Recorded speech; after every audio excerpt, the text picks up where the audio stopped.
Venn diagram की दूसरी class हम लेने जा रहे हैं और सभी लोग, जैसा कि मैंने आपको पहले भी बताया हुआ था, पहली वाली क्लास में हमने सारा बेसिक पढ़ रखा है और बेसिक पढ़ने के बाद आज हम इसमें कुछ क्वेश्चंस को, आज की क्लास में कुछ क्वेश्चंस को डिस्कस करेंगे, लेकिन क्वेश्चंस बहुत ही बेहतरीन वाले होंगे, ये आपको देखने से ही पता चल जाएगा। तो यहाँ पर अभी हम दूसरी क्लास में जो भी चीज़ें करने वाले हैं, आपको बस क्या करना है कि आप सबसे पहले बहुत जल्दी से, थोड़ा सा समय आपको मिल रहा है, इतने टाइम में आप जल्दी से अपनी कॉपी उठा लीजिए, कलम ले लीजिए और हेडफोन लगा करके, ईयरफोन लगा करके बैठ जाइए और अच्छे से समझ लीजिएगा। एक एक सवाल का एक एक लॉजिक आप अच्छे से यहाँ पर कंफर्म करते रहेंगे, आपको पता चलता रहेगा किस तरह के क्वेश्चंस आपको दिए जा रहे हैं। और देखिए, सिंपल से कठिन हर तरीके का सवाल आ जाएगा यहाँ पर। एक इसी क्लास के अंतर्गत जितने भी क्वेश्चंस रहेंगे, हर टाइप की चीज़ें आपको समझ में आ जाएंगी, यहाँ पर हर चीज़ देखने को मिल जाएगी। ठीक है, हर तरह का क्वेश्चन यहाँ पर मिलने वाला है आपके लिए इस क्लास में। तो बहुत जल्दी से अपनी कॉपी पेन उठा लीजिए और अपने जो भी जवाब आपके बनते हैं, वीडियो को बार बार रोक करके आप खुद अपने जवाब ले सकते हो, बना सकते हो, कौन सा वाला फिगर आपको ठीक लग रहा है, कौन सा वाला आपके हिसाब से सही होगा, ये चीज़ भी आप कर सकते हो यहाँ पर। देखिए, हम 15 क्वेश्चंस को पहले कर चुके थे और यहाँ हम 16वां क्वेश्चन कर रहे हैं। 16 नंबर का जो क्वेश्चन यहाँ पर है, उसमें पूछा गया है जौ, आलू और सरसों में क्या संबंध होगा, ये हमें बताना है। एक आरेख के द्वारा हमें दर्शाना है कि जौ, आलू और सरसों में क्या संबंध होगा। देखिए, ये तीनों के तीनों ही खाद्य पदार्थ हैं, ये भी खाने में, भोजन में यूज़ होता है, ये सब्जी है, जौ भी खाद्य पदार्थ होता है, अनाज होता है। लेकिन क्या जौ के अंतर्गत आलू आएगा, क्या सरसों जौ के अंतर्गत आ जाएगी? ऐसा बिल्कुल भी नहीं है। अगर इन सब के बाद भी अगर कोई चौथा दिया होता खाद्य पदार्थ, तो किसी एक बड़े सर्कल के अंदर तीनों छोटे छोटे सर्कल यहाँ पर आ जाते, आंसर हमारा सही हो जाता। लेकिन यहाँ पर इन तीनों का आपस में कोई कनेक्टिविटी ना होने की वजह से हम यहाँ पर आंसर कौन सा सही रखेंगे? पहला वाला आंसर यहाँ पर सही हो जाएगा, क्योंकि ये आपस में एक दूसरे से रिलेट नहीं है। ठीक है, मतलब एक दूसरे से रिलेट तो है, लेकिन इस तरह से नहीं है कि जौ के अंतर्गत इनमें से कोई एक चीज़ आ जाए, या आलू के अंतर्गत सरसों आ जाए, या आलू के अंतर्गत जौ आ जाए, ऐसा नहीं है यहाँ पर। ठीक है, तो इस तरह से आपका ये पहला प्रश्न यहाँ से हो जाता है आज का। और अगला है महिलाओं, माताओं, विधवाओं। ठीक है, आपको अपना जो सवाल दिया हुआ है उसी का अर्थ अच्छे से समझना है। देखिए, माताएं और विधवाएं, ये दोनों ही होंगी तो हर हालत में महिलाएं, होंगी तो हर हालत में महिलाएं, यानी हम किसी एक सर्कल के अंदर की बात कर रहे हैं, तो ये दोनों तो हो ही नहीं सकते। इन दोनों में से कोई एक हमारा आंसर होगा। अब हमें यह देखना है कि ये हो गया महिलाओं का सर्कल, तो महिलाओं के अंदर विधवाएं और माताएं आएंगी। क्या माताएं और विधवाएं, ये दोनों, कुछ लोग ऐसे हो सकते हैं कि वो किसी की माँ भी हो लेकिन विधवा भी हो? क्या हो सकता है? अगर हो सकता है तो आपको आंसर कौन सा लगाना पड़ेगा? डी लगाना पड़ेगा। एकदम एक एक चीज क्लियर हो जाएगी, लेकिन समझना अच्छे से पड़ेगा। ये नहीं है कि आप कोई यहाँ पे फॉर्मूला आपको मिल जाए, फॉर्मूले का आप यूज कर लें, ऐसा नहीं है। थोड़ी वर्ड पावर और उसकी समझ शब्द की होनी चाहिए कि कौन सा शब्द किसके अंतर्गत हमें रखना है, ये चीज आपको पता होनी चाहिए, तभी ये पॉसिबल हो पाएगा। ठीक है, तो ये क्वेश्चन आपको समझ में आ ही गया होगा।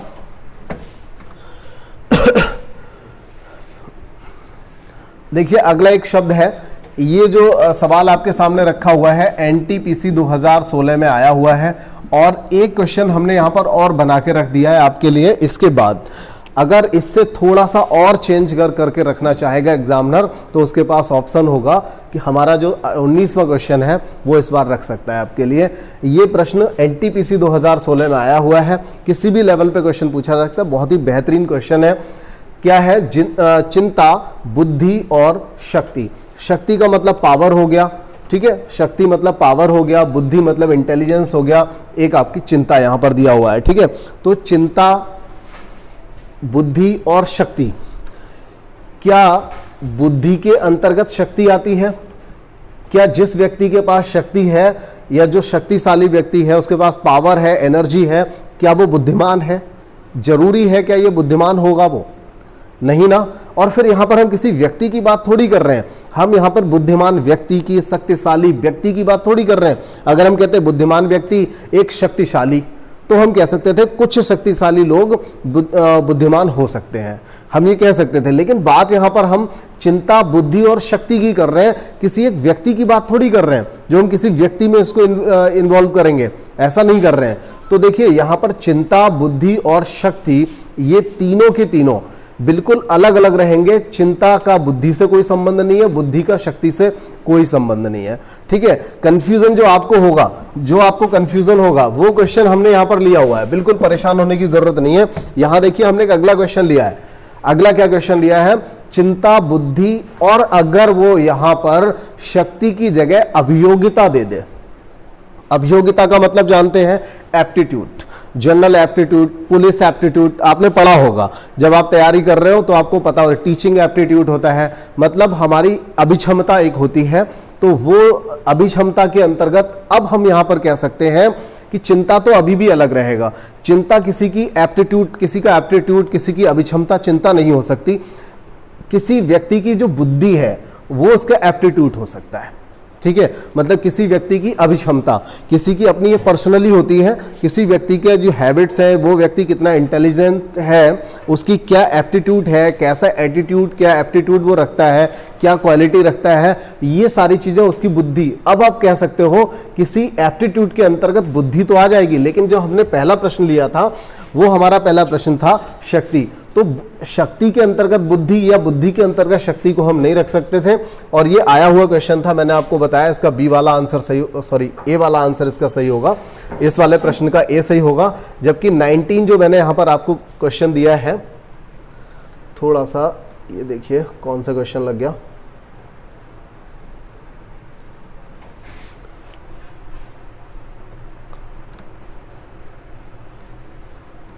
ये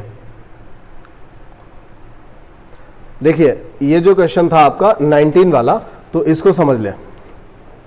चिंता, बुद्धि और अभियोगिता। अभियोगिता का मतलब एप्टीट्यूड होता है। तो एप्टीट्यूड में किसी व्यक्ति का अपना अलग अलग होता है, जिसका भी एप्टीट्यूड है वो अपना अलग, किसी का टीचिंग से, स्किल से संबंधित है, किसी का पुलिस में है, किसी का अपने किसी और विशेष काम में एप्टीट्यूड हो सकता है। तो यहाँ पर आप एप्टीट्यूड के अंतर्गत बुद्धि को रख सकते हो। ठीक है, तो फिर आपका आंसर यहां से कौन सा बन जाएगा? सी बन जाएगा। लेकिन चिंता को अभी भी आप एप्टीट्यूड या बुद्धि से लिंक नहीं कर सकते और ये अलग हो जाएगा।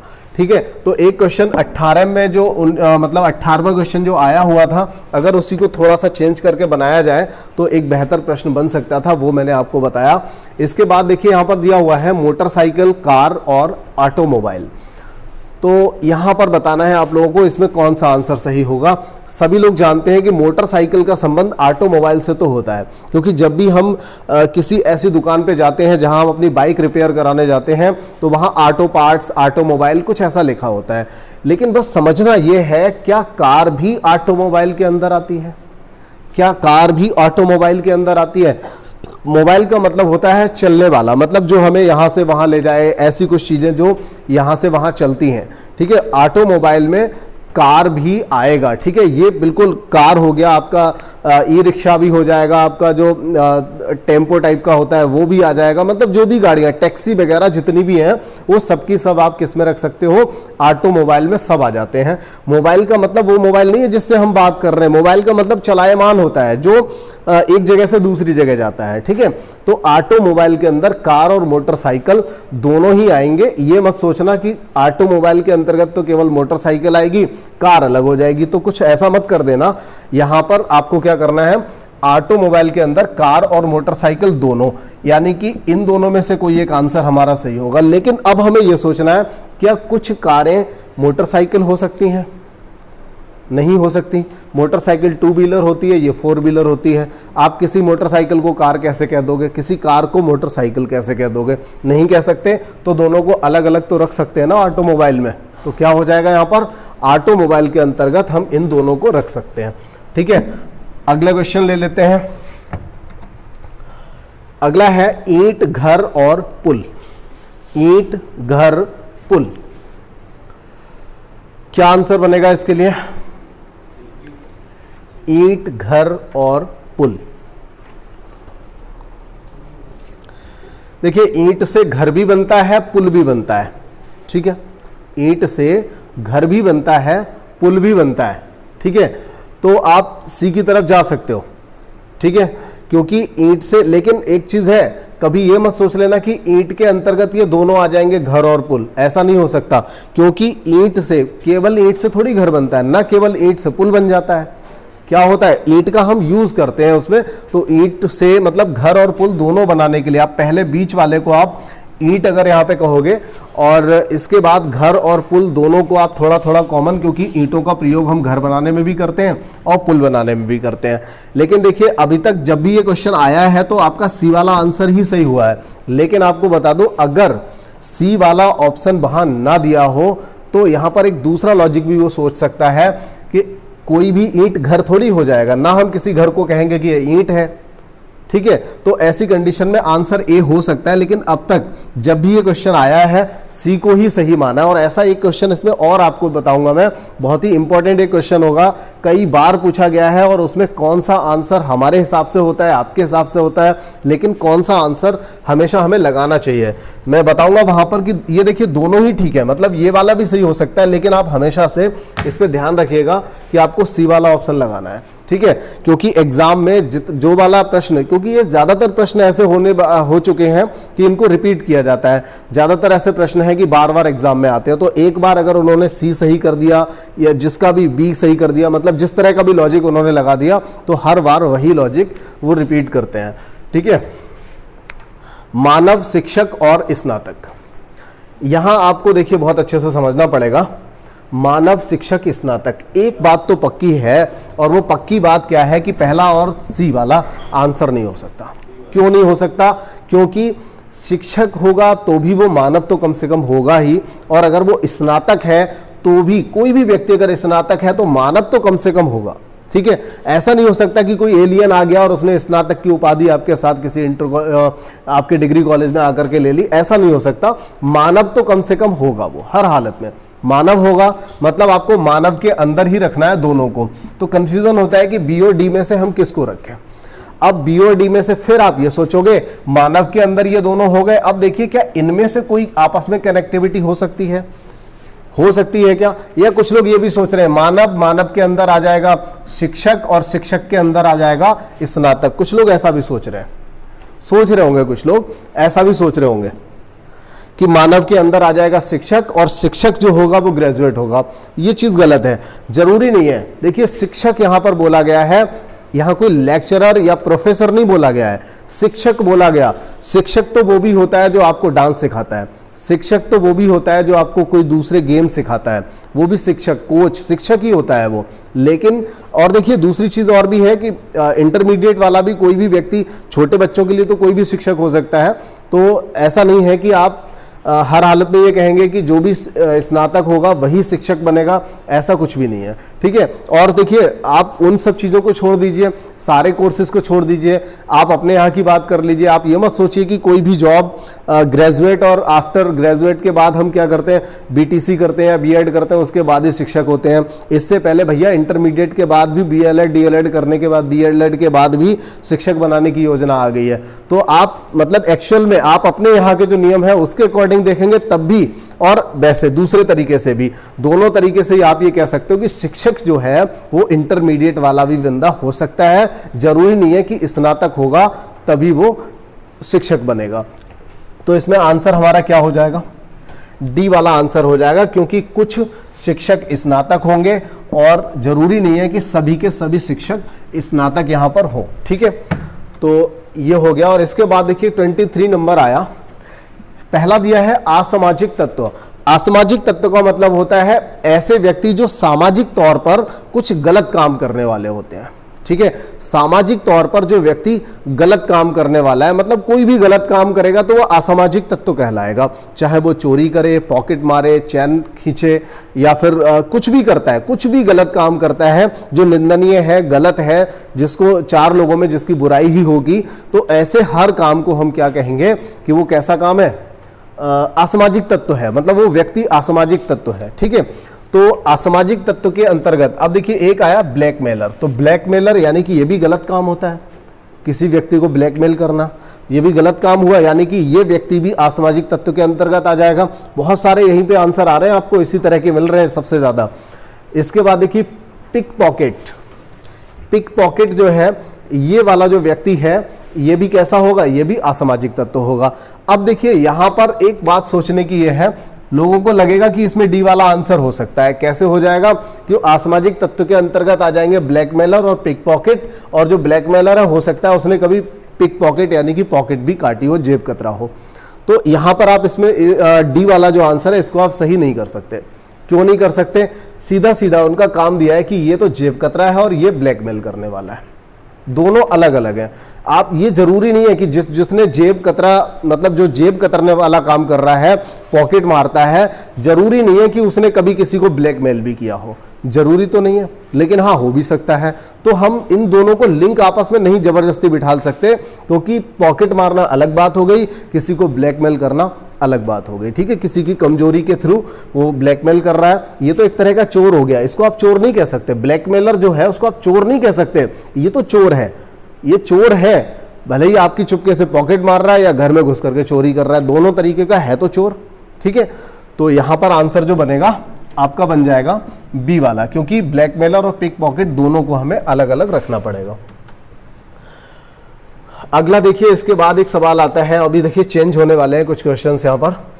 मानव समाज, ये सभी वो क्वेश्चन है जो ज्यादातर जिसमें एनटीपीसी और एसएससी में जो रिपीट हुए हैं, कहने का मतलब अभी जल्दी में जो पिछले एग्जाम्स में आए हुए हैं प्रीवियस ईयर में 2-3 सालों में, वो वाले प्रश्न यहाँ पर रखे गए हैं। मानव समाज युवा संघ, मानव समाज युवा संघ, एक पूरा ये एक शब्द है, मानव समाज युवा संघ। ठीक है, मानव समाज में कोई संघ होता है, संगठन बहुत सारे चल रहे होते हैं, और एक है राजनीति दल और एक है युवा। तो इसमें क्या आंसर रहेगा,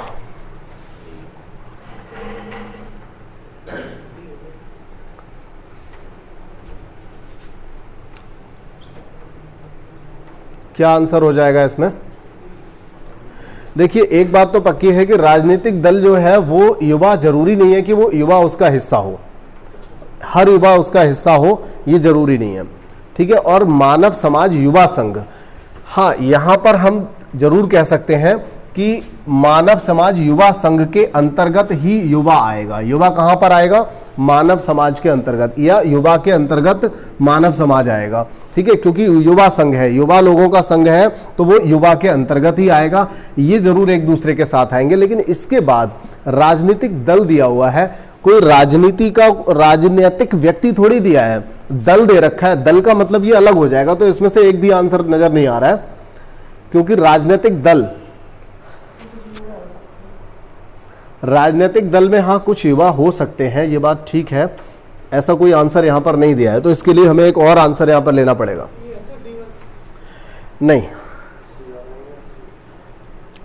देखिए चेक करते हैं, अगर मान लीजिए हमने ये कहा कि ये युवा है, ठीक है, ये हो गया राजनीतिक दल। ठीक है, तो राजनीतिक दल में युवा हो सकते हैं, और इसके अलावा ये हो गया मानव युवा संघ। तो एक बात बताओ, ये मानव युवा संघ है, इसमें कुछ ही अगर युवा है तो दूसरे इसमें कौन शामिल होगा, जबकि ये युवाओं का संघ है तो इसमें दूसरे कौन लोग शामिल हो जाएंगे, नहीं हो सकता ना। तो सी वाला आंसर यहां से नहीं बनेगा। इसके बाद देखिए ऐसा भी नहीं हो सकता कि ए वाला आंसर हो जाए जिसमें युवा अलग और युवा संघ अलग हो जाए, ये पॉसिबल नहीं है। युवा और युवा संघ इन दोनों का तो जबरदस्त ओवरलैपिंग का लॉजिक बन ही रहा है। इसके बाद यहां पर आ जाइए, इसमें अगर हम देखें तो युवा के अंतर्गत अगर आप मानव संघ और राजनीतिक दल अगर रखेंगे तो यह भी पॉसिबल नहीं होगा, क्योंकि राजनीतिक दल में जरूरी नहीं है कि सिर्फ युवा शामिल हो। ठीक है, इसके अलावा हम यहीं पर कुछ और सोचें, राजनीतिक दल अगर कहें तो राजनीतिक दल के अंतर्गत हर युवा नहीं आ सकता, तो आंसर हमारा यह भी गलत हो जाएगा। ठीक है, इसके बाद हम डी वाले पे विचार कर लें। डी वाला क्या है, मानव समाज युवा संघ के अंतर्गत हम रखें राजनीतिक दल और युवा दोनों को। देखिए ओवरऑल यहां पर ना कुछ इस तरह का आंसर आप ले सकते हो, इनमें से नहीं बनेगा। ये वाला कैसे ले लोगे, युवा और युवाओं का जो दल है वो यहां पर आ जाएगा, लेकिन कुछ युवा भी राजनीति में होते हैं, लेकिन हर युवा राजनीति में नहीं होता, राजनीतिक दल का हिस्सा नहीं होता है। तो आप यहां पर ये वाला, मतलब इन चारों में से तो कोई कहीं से कहीं तक नहीं बन रहा है, आप बना ही नहीं सकते इसको। तो आंसर यहां पर ये वाला दोगे, क्योंकि जो युवा संघ है उसके अंतर्गत तो पूरी तरह से युवा आ जाएगा, जितने भी युवा हैं सब आएंगे। लेकिन कुछ युवा ऐसे हैं जो राजनीतिक दल का हिस्सा भी होते हैं, राजनीतिक दल भी बनाते हैं मिलकर के, लेकिन उसमें हर कोई सिर्फ युवा नहीं होता, उसमें बाकी लोग भी होते हैं, एज्ड भी होते हैं, वयस्क भी होते हैं, थोड़े से ज़्यादा एज वाले व्यक्ति भी होते हैं, और ज़्यादातर तो वही होते हैं, युवाओं की संख्या तो थोड़ी कमी है, इतनी नहीं होती। तो आपका ये वाला आंसर यहाँ पर रहेगा 24 के लिए, आपका एक नया ऑप्शन यहाँ पर आप बना लें, ठीक है। और इसके बाद हम फिर अगले क्वेश्चन की ओर बढ़ते हैं। देखिए ऑप्शन नहीं मिला यहाँ पर, तो काफ़ी डिस्कस हो गया इस क्वेश्चन पे, समझ में भी आ गया होगा। अगला है बच्चे गंभीर और नटखट।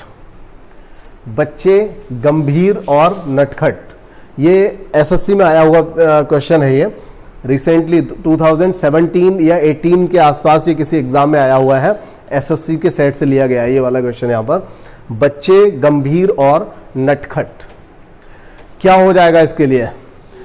चलिए सी आवाज आ रही है तो सी को बनाते हैं, और सी बिल्कुल सही भी हो जाएगा, क्योंकि बच्चे हमने यहाँ पर ले लिए।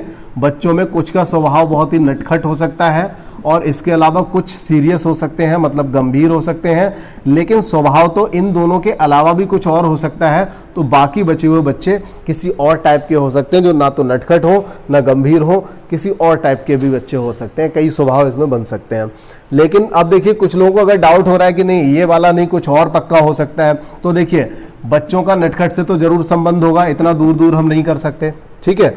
इसके बाद देखिए ये हो गया, अगर आप कहें कि ये है बच्चे और बच्चों में ये हो गया नटखट, ये हो गया गंभीर, तो हो सकता है कि आप बच्चे ना हो लेकिन नटखट आप भी हो। नटखट तो कोई भी हो सकता है, गंभीर तो कोई भी हो सकता है, जरूरी थोड़ी कि हर ये इसको आप बच्चा नहीं कह सकते। पूरे को अगर आपने बच्चा कह दिया तो ये नटखट और गंभीर, इसका मतलब जितने गंभीर होते हैं सब बच्चे के बच्चे ही होते हैं, कोई बड़ा व्यक्ति गंभीर नहीं होता, कोई बड़ा व्यक्ति मतलब एज्ड व्यक्ति जो है वो नटखट नहीं होता। हो सकता है नटखट मैं हो सकता हूं, आप भी हो सकते हैं, गंभीर मैं और आप में से कोई भी हो सकता है, ठीक है। तो ये आंसर भी नहीं बनेगा। अब हम अगर डी की बात कर लें तो डी में भी हम क्या मानेंगे, इसको बच्चे मान लें, तो बच्चे के अंतर्गत फिर से भाई गंभीर और नटखट दोनों चीजें हम नहीं रख सकते। हाँ ये तो पॉसिबल है कि कोई व्यक्ति गंभीर भी हो और कुछ समय नटखट भी हो जाता हो, ये तो पॉसिबल है कि वो दोनों की क्वालिटी रखता हो, लेकिन गंभीर और नटखट हम सिर्फ बच्चों को ही नहीं कह सकते, इसलिए हमें यहाँ पर भी ये नहीं रखना पड़ेगा। तो ये आंसर यहाँ पर बिल्कुल ठीक रहेगा, सी वाला जो आंसर है ये बिल्कुल सही हो जाएगा। ये हो गया बच्चे, ये गंभीर और ये नटखट।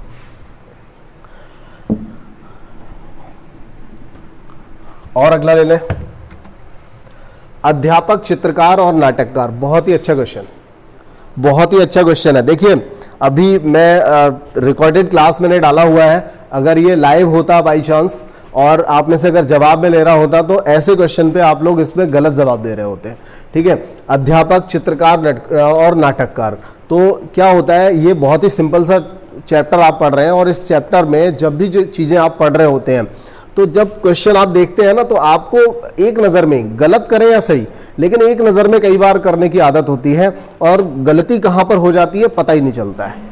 ये ऐसा चैप्टर है, इसलिए थोड़ा सा डिटेल में, क्योंकि अगर आपको डाउट लगता है आपको नंबर अपना पक्का करना ही है, तो हर हालत में आप या तो आप इनका ये ऐसे शब्द दिए हों जिनका आप अर्थ अच्छे से निकाल सकें कि इनका क्या रिलेशन है, और या फिर आप फिर उसको ऑप्शन से चेक करिए कि क्या ऐसा हो सकता है, फिर आप ऑप्शन से चेक करिए। दोनों तरीके हैं। पहले तो शब्दों पे, अगर आप शब्दावली आपकी टच में है, आपकी पहुंच में है, अगर पहुंच से बाहर है तो आप यहां से चेक कर सकते हैं, पहुंच में है तो आप यहां से चेक कर सकते हैं। कैसे करना है? अध्यापक, क्या कोई अध्यापक चित्रकार हो सकता है? हो सकता है। क्या कोई अध्यापक नाटककार हो सकता है, ड्रामाटिस्ट हो सकता है? बिल्कुल हो सकता है। क्या हर अध्यापक चित्रकार होगा? नहीं हो सकता। क्या हर अध्यापक नाटककार होगा? नहीं होगा। भाई मैं तो ना नाटककार हूं ना चित्रकार हूं, दोनों में से कोई काम नहीं आता मुझे। चलिए, कोई चित्रकार नाटककार हो सकता है, अध्यापक, यानी कि कुछ ऐसा लग रहा है कि कुछ लोग ऐसे जरूर हो सकते हैं जो अध्यापक भी हो, चित्रकार भी हो, नाटककार भी हो। और देखिए सबसे बड़ी बात, ये कोई एक स्पेशल कोई विषय नहीं है। नाटककार ये भी लेखक और गायक की तरह शौक है, ठीक है। नाटककार, ड्रामाटिस्ट होना, चित्रकारी करना, ये सभी शौक हैं, तो इनको कोई भी कर सकता है, ठीक है। जरूरी नहीं है अध्यापक की जगह अगर यहाँ डॉक्टर भी होता तो भी हम आंसर अपना कौन सा लगाते? डी वाला लगाते हैं। ठीक है, यहां डॉक्टर होता, इंजीनियर होता, कुछ भी दिया होता, हम यहां पर आंसर डी वाला लगाते, क्योंकि ये दोनों के दोनों क्या है, शौक है। ऐसा काम कोई भी कर सकता है, ये जरूरी नहीं है कि कोई अध्यापक ही करेगा, कोई भी कर सकता है। दालें, अरहर और मूंग दाल, ये बहुत ही सिंपल हो गया। इसमें आंसर बहुत देर से ये वाला नहीं मिला था, हमें बी मिल गया। देखिए अरहर और मूंग दाल दोनों के दोनों आएंगे तो दालों के अंतर्गत, तो दालों के अंतर्गत अरहर और मूंग, और देखिए जो अरहर है वो मूंग नहीं हो सकती, मूंग है वो अरहर नहीं हो सकती, यानी कि दोनों को अलग अलग रखना पड़ेगा। आंसर हमारा हमें मिल गया। 28 नंबर एक क्वेश्चन आता है, और ये वही क्वेश्चन है जिसका मैं जिक्र कर रहा था आपसे। बहुत ही इंपॉर्टेंट क्वेश्चन, और कई बार मतलब 10 बार ये आया हुआ है, 10 बार ये क्वेश्चन पूछा गया है। ज्ञात कीजिए कि दिए गए और आंखों में से कौन सा, दिए गए आरेखों में से दिया होगा, आरेखों में से कौन सा आरेख ऐसा है जो पर्वत, जंगल और पृथ्वी को दर्शाता है। पृथ्वी, जंगल और पर्वत, कौन सा आंसर सही होगा? डी वाला answer, B D B D, कई लोगों का बी डी वी डी करके आवाज आ रही है। चलिए देखिए मैं आपको बता दूं, ये वही क्वेश्चन है जहां पर हमारा मूड ये कहता है, हमारा मूड ये कहता है कि देखिए भाई जंगल हो या पर्वत हो, दोनों के दोनों है तो पृथ्वी पर, दोनों के दोनों कहां है? पृथ्वी पर है। देखिए मेरी बात को ध्यान से जरूर सुना करें, कई बार मैं गलत वाले जवाब पर टिक मार देता हूं, और वो इसीलिए लगाता हूं कि आप भी ऐसा काम करते हो, तो जब डिस्कस किया जा रहा है उसको अच्छे से सुना करें। तो देखिए यहां पर मैंने गलत पे ही टिक लगाया हुआ है, ये समझ लें आप, लेकिन मैं खुद ये मानता हूं, अगर मेरा कोई थॉट लेगा तो मैं कहूंगा कि हाँ मेरे विचार से यही आंसर बिल्कुल सही होना चाहिए। लेकिन सबसे बड़ी बात यह कि ये वाला क्वेश्चन 10 बार आया हुआ है, हर बार एग्जाम में जब भी ये क्वेश्चन पूछा गया, मैंने कई जगह इसको चेक किया, कई जगह इस क्वेश्चन को चेक किया, और इससे पहले भी मेरे और भाई लोग भी ऐसा पढ़ा चुके हैं, वहां से भी मैंने इस क्वेश्चन को देखा। ये सेम क्वेश्चन कई बार पढ़ाया गया है, लेकिन क्वेश्चन हमेशा से ये वाला सही माना गया है। हर बार किसी भी एग्जाम में आया हो, चाहे वो रेलवे में हो, यूपी SSS में हो, हर बोर्ड ने इसको ये वाला प्रश्न सही माना है। चलिए थोड़ा सा डिस्कस कर लेते हैं। हम ये जानते हैं कि पृथ्वी पर ये दोनों चीजें होती हैं, और ये भी जानते हैं, हमने सबने देखा होगा कि जंगलों में पर्वत भी होता है और पर्वतों पर भी जंगल होता है, ये हम सब जानते हैं, लेकिन पता नहीं क्यों वो लोग नहीं मानते। ठीक है, और इसीलिए हमें ये मानना पड़ेगा कि पृथ्वी और जंगल अलग अलग होते हैं, हमें मानना पड़ेगा। लेकिन हम अगर बाई चांस हमें ये वाला आंसर ना दिया हो, ठीक है, तो हम ये कर सकते हैं। और या फिर कभी अगर रिटन एग्जाम आ जाए, रिटन एग्जाम में कभी कभार ऐसा हो जाता है, बाई चांस अगर आपके सामने रिटन एग्जाम आ जाए, तो आप बोलना वहां पर कि वैसे तो ये होना चाहिए, आप स्पष्टीकरण दे सकते हो, क्योंकि आपने जंगलों में पर्वत देखा है और पर्वतों पर भी जंगल देखा है आपने, तो आप यहां पर कह सकते हो कि ये वाला होना चाहिए। लेकिन ज्यादातर किताबों के हिसाब से ये वाला आंसर ही सही माना गया है, और हम भी अपना आंसर ये दे रहे हैं। आप रिटन में कह सकते हो, ऑब्जेक्टिव टाइप में तो कुछ कह ही नहीं सकते, सारी चीजें मन में रखनी है, बस तुक्का मारना है या टिक्का मारना है, गोला मारना है बस। तो आप ध्यान रखिएगा, अगर ये सवाल आ जाता है आपके सामने, तो आप आंसर ये वाला लगा के आएंगे। ठीक है, दोनों को अलग अलग, पृथ्वी के अंदर जंगल और पर्वत, लेकिन जंगल पर्वत दोनों अलग अलग, ये जानते हुए भी कि जंगल और पर्वत भी एक साथ होते हैं। ठीक है, आप ये वाला लगा के आइएगा, गलत नहीं होगा, अदरवाइज आपका गलत कर दिया जाएगा 110%। अगला है उत्तरी अमेरिका, न्यूयॉर्क और संयुक्त राष्ट्र अमेरिका। चलिए ये क्वेश्चन बहुत अच्छा मिला। इसमें आपको पता होना चाहिए कि उत्तरी अमेरिका यानी जो अमेरिका है, यानी एक उत्तरी ऊपर का हिस्सा होगा, एक नीचे का होगा। मैंने कोई ये मैप नहीं बनाया अमेरिका का, एक ऊपर का एक नीचे का, मैं चलो ऐसे बना देता हूं, कुछ भी होगा उसमें एक ऊपर का अमेरिका होगा, एक नीचे का अमेरिका होगा। ठीक है, तो उसमें एक है उत्तरी अमेरिका। अब हमें यह देखना है क्या उत्तरी अमेरिका के अंतर्गत संयुक्त राष्ट्र अमेरिका आता है या नहीं आता है, बस हमें यह समझना है। यह तो सभी को पता होगा, ज्यादातर लोगों को पता होगा कि संयुक्त राष्ट्र अमेरिका के अंतर्गत न्यूयॉर्क आएगा, क्योंकि न्यूयॉर्क वहां का एक शहर है। ठीक है, यह सभी को पता होगा।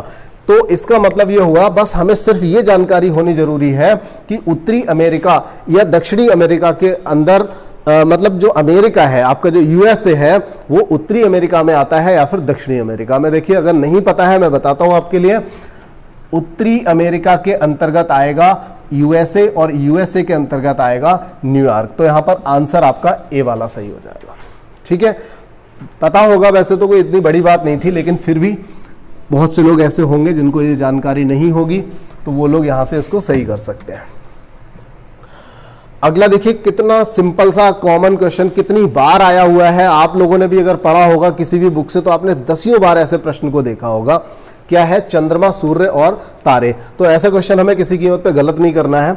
चंद्रमा, सूर्य और तारे। ठीक है, तो देखिए सूर्य क्या है? एक तारा है। ये हमने तीसरी चौथी क्लास से ही पढ़ा है।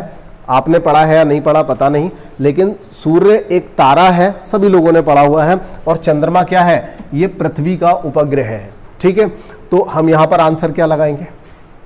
आंसर क्या लगाएंगे? यहां पर ए लगाना पड़ेगा हमें। सूर्य के तारे के अंतर्गत आ जाएगा सूर्य, और चंद्रमा अलग हो जाएगा। ठीक है, और देखते हैं अगला कौन सा क्वेश्चन मिल रहा है हमें। अध्यापक, स्नातक और मानव, कुछ ऐसा क्वेश्चन कर चुके हैं हम, पहले कर लिया ना। वहां शिक्षित दिया हुआ था, शिक्षित दे रखा था, कोई नहीं, थोड़ा सा चेंज है। अध्यापक, स्नातक और मानव। देखिए मानव के अंतर्गत आएंगे अध्यापक भी और स्नातक भी। फिर अगर हम जो सवाल हमने पीछे किया था वही लॉजिक हमें यहां पर लगाना पड़ेगा, आंसर डी देना पड़ेगा, क्योंकि कुछ शिक्षक ऐसे हो सकते हैं जो अध्यापक हों, लेकिन कुछ ऐसे होंगे जो स्नातक हो, और कुछ अध्यापक ऐसे भी हो सकते हैं जो स्नातक ना हो। लेकिन ध्यान रखना है, अगर कहीं पे वो लेक्चरर दे दे, कहीं प्रोफेसर दे दे, तो ऐसी कंडीशन में आपको हर लेक्चरर को स्नातक मानना पड़ेगा।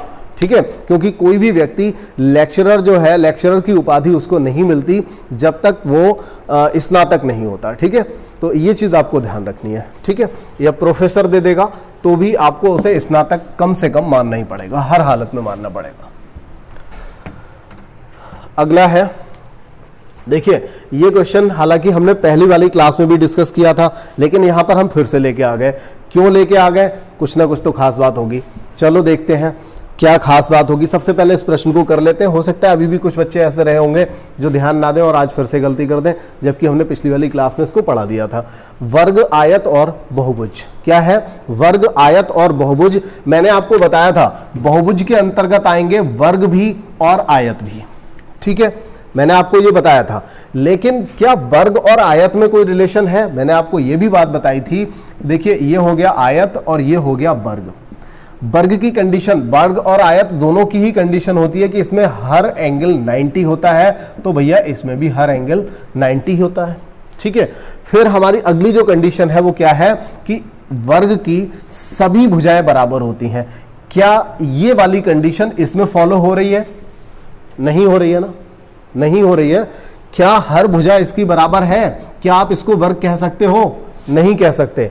लेकिन क्या आप किसी आयत को वर्ग कह दोगे? तो ये मैंने समझाया हुआ था आपको, पिछली क्लास में समझाया था। हम किसी आयत को वर्ग कह सकते हैं। क्यों कह सकते हैं? इसकी दो कंडीशन होती हैं। दोनों विकर्ण बराबर होते हैं तो भैया इसके भी होते हैं। चारों कोण इसके 90 डिग्री होते हैं तो इसके भी होते हैं। इसमें एक तीसरी कंडीशन और है कि इसमें आमने सामने की जो भुजाएं हैं वो बराबर होती हैं। तो देखो भाई, अगर ये 3 है, ये 3 है, ये 6 है, ये 6 है, आमने सामने की बराबर है। कभी ये थोड़ी कहता है कि पड़ोसी जो सतह होती है, मतलब सतह बोल दिया, पड़ोसी यानी कि जो संलग्न भुजाएं हैं वो अलग अलग होती हैं। ऐसा कब बोला गया? कभी नहीं बोला ना। तो इसकी जो डेफिनेशन होती है वो यही है कि आमने सामने की भुजाएं बराबर होती हैं। हो सकता है इसकी सभी भुजाएं 3 या 5 7 कुछ भी हो, लेकिन क्या आमने सामने की बराबर है? क्या आमने सामने की बराबर है? कभी ये थोड़ी कहा जाएगा कि एक भुजा छोटी और एक बड़ी भी होती है। कभी भी आयत की डेफिनेशन आप पढ़ेंगे तो उसमें ये बात नहीं कही जाती है। तो एक वर्ग को हम आयत कह सकते हैं। ठीक है, एक वर्ग को आयत कह सकते हैं, लेकिन एक आयत को वर्ग नहीं। तो इसका मतलब क्या हुआ? हम बहुभुज के अंतर्गत रख सकते हैं आयत को, और आयत के अंतर्गत आ जाएगा हमारा वर्ग, और आंसर यहां पर हो जाएगा डी। ठीक है, बहुत अच्छे से क्लियर कर लेना इस चीज को। अब देखिए, इतना करने के बाद एक गलती का चांस और बन जाता है। वो क्या बन जाता है देखते हैं। यहां पर दोनों क्वेश्चन आपके सामने रखे हुए हैं। जैसा वर्ग, आयत और बहुभुज दिया है, और इसी तरीके से एक क्वेश्चन और यहां पर आपके सामने आ गया, इसको भी समझना है। बहुभुज दे रखा है, इसके अलावा समलंब चतुर्भुज दिया है, और एक दिया है समांतर चतुर्भुज। ठीक है, अब देखिए मैं यहां पर आपको फिगर बना के बताता हूं। देखिए समलंब क्या होता है, समलंब तो इस तरह का बन जाता है या फिर कुछ ऐसा भी बन जाता है, और समांतर चतुर्भुज जो होता है वो इस तरह का होता है, इस तरह का। अब दोनों की डेफिनेशन को समझिए, दोनों की डेफिनेशन को समझना है। ये दोनों एक ही बात है। इसकी एक कंडीशन ये होती है कि इसमें दो भुजाएं जो होती हैं वो समांतर होती हैं। दो भुजाएं, ये वाली भुजा और ये वाली भुजा, देखिए इन दोनों के बीच का जो डिफरेंस आ रहा है वो हर जगह कहाँ कैसा आ रहा है, अगर सीधा सीधा देखा जाए तो बराबर बराबर आ रहा है। ठीक है, तो दो भुजाएं समांतर होती हैं, इस तरह से देखिए समांतर चली आ रही है ना। अगर इनको आगे पीछे बढ़ाएंगे तो ये समांतर भुजाएं होंगी, जबकि ये वाली अगर आगे पीछे बढ़ाएंगे तो ये समांतर नहीं होंगी, कहीं ना कहीं जाकर के मिल जाएंगी। समांतर भुजाएं कभी मिलती नहीं है, समांतर भुजाएं कितना भी बढ़ा लीजिए कभी मिलती नहीं है। और जबकि जो थोड़ी सी भी तिरछी कोई भी भुजाएं हैं तो अगर वो समांतर नहीं है तो भले ही कहीं पर जाके मिले लेकिन वो मिल जाएंगी। ठीक है, तो आप इसको बढ़ाएंगे कहीं ना कहीं जाकर के ये मिल जाएगी। ठीक है, जैसे ये हमने बना दिया, हल्का सा ही वो है लेकिन कहीं ना कहीं जाकर के मिल जाएगी। लेकिन जब समांतर होगी, जैसे रेल की पटरी होती है, तो रेल की पटरी कैसी होती है, समांतर होती है, उनके बीच की गैपिंग बराबर होती है, तो वो कहीं भी मिलती नहीं है, हमेशा उनकी डिस्टेंस इक्वल रहती है, तो वो समांतर पटरी होती है। ठीक है, अब सुनिए, इसी तरह से यहां पर भी इनके बीच का डिफरेंस कैसा है, इक्वल है। तो ये हुआ आपका समलंब, ये भी हुआ आपका समलंब, और ये है समांतर चतुर्भुज। समांतर चतुर्भुज की जो कंडीशन होती है वो ये होती है कि इसमें आमने सामने की भुजाएं बराबर भी होती हैं, एक विकर्ण छोटा और एक विकर्ण बड़ा होता है। और अगर इसको कहीं एक विकर्ण इसका अगर बना दिया जाए किसी भी साइड से, दो शीर्षों को मिलाने पर जब एक विकर्ण बनाया जाता है तो बराबर बराबर के दो त्रिभुज बन जाते हैं। लेकिन वो कंडीशंस यहां पर फॉलो नहीं हो पाती है। ठीक है, वो सारी कंडीशंस यहां पर फॉलो नहीं होती है।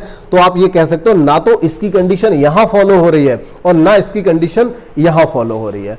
इसका मतलब जब भी हमें समलंब चतुर्भुज, मतलब हमें कंफ्यूज नहीं होना है, कंफ्यूज तो कतई होना ही नहीं है। अगर वो आयत और वर्ग देता है तो हमारा आंसर अलग रहेगा, हम डी वाला आंसर लगाएंगे। लेकिन इस कंडीशन में हम डी वाला आंसर नहीं लगाएंगे, हमारा आंसर यहां पर बी रहेगा, क्योंकि बहुभुज तो होगा, ये बहुभुज तो होगा, बहुभुज है ना, चार चार भुजाएं हैं दोनों की। लेकिन कोई भी समलंब चतुर्भुज किसी समांतर चतुर्भुज की एक भी कंडीशन पे खरा नहीं उतरता, और ना ही समांतर चतुर्भुज किसी समलंब की किसी एक भी कंडीशन पे खरा उतरता है। मतलब एक भी कंडीशन इनमें से कॉमन नहीं है। तो हम इनमें से क्या करेंगे, समलंब और समांतर इन दोनों ही चतुर्भुज को अलग बनाएंगे।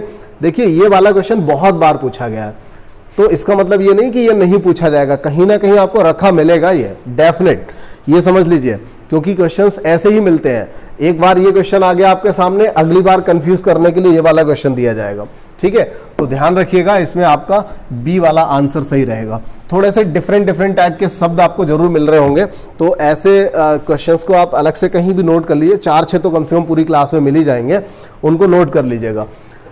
अब देखिए यहां पर एक हमें मिला, जमीन पर चलने वाले जीव, मुर्गा तथा उड़ने वाले जीव। अब देखिए मुर्गा क्या है, जमीन पे भी चलता है और उड़ भी लेता है थोड़ा थोड़ा। ठीक है, तो मुर्गा दोनों में ही आएगा। और कितनी सिंपल सी बात हो गई कि यहाँ पे मुझे ज़्यादा समझाना भी नहीं पड़ेगा। सी आंसर, इतना प्यारा सा आंसर, बढ़िया सा एक फिगर यहाँ पे बना हुआ है, एकदम देखने से समझ में आ रहा है ये उड़ने वाले हो गए, क्योंकि कुछ ऐसे होते हैं ना जो चलते भी हैं उड़ते भी हैं, ज़्यादातर पक्षी ऐसे होते हैं।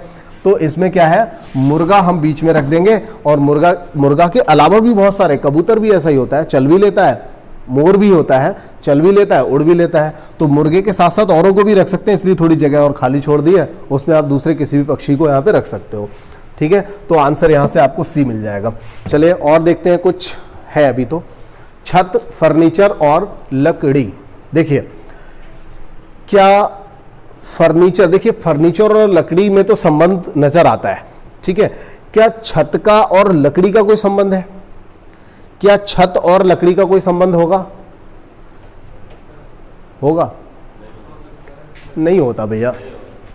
अगर वुडन बनाना है तो आपको एक बार पहले छत सीमेंटेड डालनी होगी ना, उसके बाद आप डिजाइन बनाने के लिए, उसको वीआईपी दिखाने के लिए, सुंदर दिखाने के लिए लकड़ी का यूज कर सकते हो। अब पुराने टाइम में मत जाओ जिसमें सिर्फ लकड़ी और मिट्टी से बना दिया, उस जमाने में मत जाइए, नए युग में आ जाओ, नया सवाल आने लगा है अब। ठीक है, वो वाली चीजें अब नहीं है। तो छत जो है, छत आपको अलग रखनी पड़ेगी, ठीक है। अब चलो हमने छत को अलग रख लिया, फिर ऐसा आंसर कौन सा बनेगा, तो यहां पर केवल एक ही आंसर बन सकता है सी, लेकिन कंफ्यूजन ये हो सकता है उन्होंने इस तरह का दे दिया। चलिए कंफ्यूजन तो यहीं पे होगा, सी और एक इसमें। अब इन दोनों में से हम चेक करते हैं, क्योंकि इनमें से तो बनेगा ही नहीं। जब हमने फर्नीचर और लकड़ी का कोई संबंध दिखाना है तो ये वाला आंसर तो हो नहीं सकता और ना ही ये हो पाएगा, ठीक है।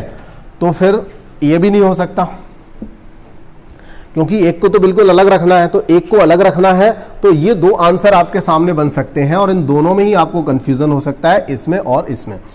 वो कंफ्यूजन कैसे खत्म करेंगे, वो आप ऐसे करिए, देखिए छत को हमने अलग कर दिया, अब फर्नीचर लकड़ी, क्या हर फर्नीचर लकड़ी का ही बनता है? क्या फर्नीचर प्लास्टिक का नहीं होता, शीशे का नहीं होता? फर्नीचर तो उसे भी कहते हैं। वक्त आज का है, आज के समय में तो सारी चीज़ें पॉसिबल है।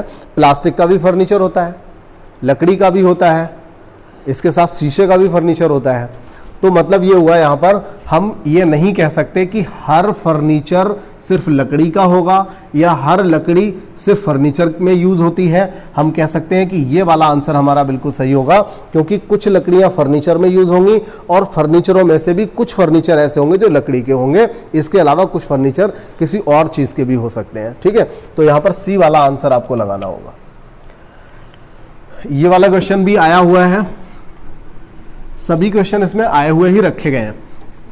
ये समझ लो ये 30 मिनट का वीडियो जो होता है ना, लगभग 30-40 मिनट का वीडियो, इसमें पूरा 6-7 घंटा तक खराब हो जाता है कई बार इन सब चीज़ों को इकट्ठा करने में। अगर हमें केवल आए हुए क्वेश्चन ही देखने हैं, इसमें आपने देखा होगा कई क्वेश्चन ऐसे हैं जो आपको किताबों में नहीं मिल रहे होंगे।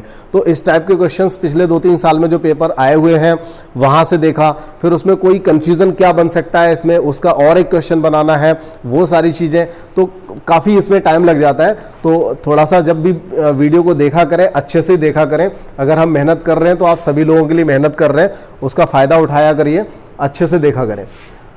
और जो भी चीज़ें नोट करने लायक लगती है उनको नोट जरूर कर लिया करो, क्योंकि एक बार आप वीडियो में फिर नहीं ध्यान रहेगा कौन कौन सी वीडियो थी। मैं ये नहीं कह सकता कि आप लास्ट टाइम में जाके फिर से एक बार 4 दिन पहले से वीडियो देख लेना, कितनी वीडियोस देखेंगे।